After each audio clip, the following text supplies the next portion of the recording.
the attributes of God that we can look at in this statement of I am who I am is also the immutability of God. The immutability, that is that he is without ability to mutate. It doesn't mean that his genes are solid, that he is healthy. It's not saying that. It's meaning that mutate comes from that original word meaning to change a little bit. Even change in the slightest, at the beginning, the most inconceivable, invisible way.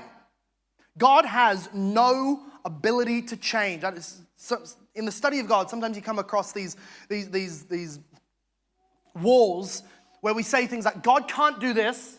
God not just wouldn't do that, he can't do certain things. And your uni mate, I know we've all got one, or your atheist cousin, or the guy on Reddit who needs to get a job, the memory of your conversation with him pops up in your mind. It's only guys that are this obnoxious. Maybe there are girls who do this out there, but I've only ever had these annoying conversations with proud young men, but they pop up and go, if God is all-powerful, he can do anything.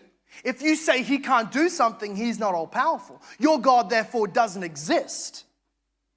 Now, I hope you saw the blinding, glaring inconsistency there. God cannot do anything, if by anything you mean whatever you can write on that blank check. No, God can't make a square circle. God can't make, what are the other philosophical conundrums they try? A married bachelor. A rock so heavy he can't lift it. No, he can't do those things. Why? Not because of any inability or of any weakness or limitation to his power, but because God cannot breathe forward or create contradictions. He is himself faithful. He is himself perfect. He can't contradict his own nature. So he can't weave into the world that is supposed to reveal him. He can't weave into it falsehoods like contradictions. They have no actual ground in existence. A contradiction has its ground. If it was to truly exist, a contradiction would have its ground in some other source of being than God. It doesn't exist. A square circle is in, God is not able to do that, not because he doesn't have the power, but because he cannot lie about himself. He cannot break his own logical, true, simple being in order to bring those things forth. So yes, God has a limitation in the sense that he cannot change. And rightly understood, that is not a limitation. That is a perfection.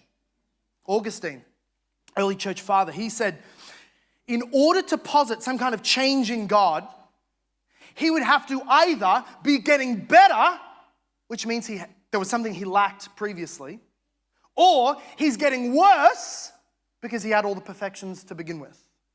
So either God is imperfect and you hope he gets better, or God is perfect, you want to maintain that, but he's going to keep on changing. No, he can't evolve. If there is a perfection he doesn't yet have, then he's imperfect. He is not the greatest and most wonderful and ultimate of all beings. He is not the God of the Bible. He's not infinite in his perfections.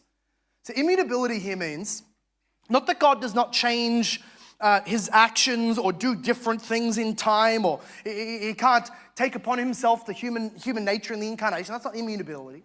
Immutability is meaning that in his own nature, in God's eternal state, his own essence and his being, he doesn't change. He's not mutating. He's not evolving or trying to get better. Deterioration and improvement are equally impossible in God. This is what it means that he is absolutely perfect. Theologians say he is exalted above all becoming. Is that helpful? Throw that in your next debate that you have. God is exalted above all becoming. It's not that he doesn't have the ability to become something. It is that he is exalted above all becoming because there is nothing that he could or should be that he isn't already perfectly.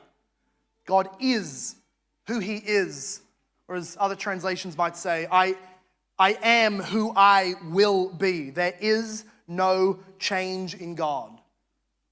Psalm 103 tells us that. Psalm 102 tells us that while the sky and the cosmic realm and the whole planetary system and all of the universe will be wrapped up like a scroll and put in God's back cupboard one day when he recreates the whole thing, he does not change.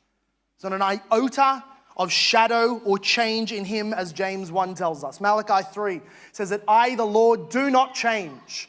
Hebrews 13 applies all of this divine language straight to Jesus. It says Jesus is the same yesterday, today, and forever. He is immutable and unable to change. He is what he is absolutely.